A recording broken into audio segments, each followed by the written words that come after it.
नमरी से तोहके ढाक देम। जे भी धराई मुँह में नमरी दांत से धाई के काट लेम।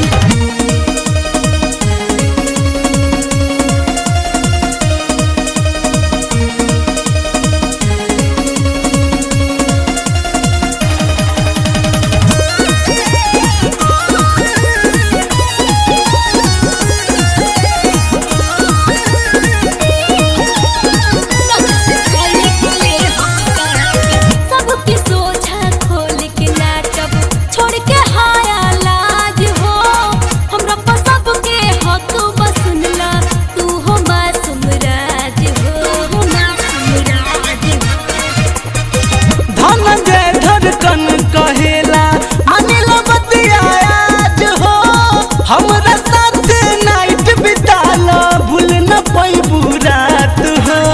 सबके अभी बिगड़ जाई रख हो हाथ में ले ली समय आना की चुप हो पारा पारी हम सबके बांट दे। तो एक बात सुना तनी हिला बॉडी जे कमरिया सीना से तोहके साट ले।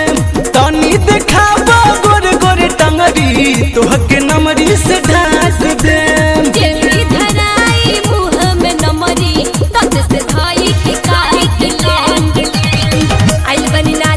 सब लोग देखो 10-20 तेई के आखे अपने से का आज दे हो समय आना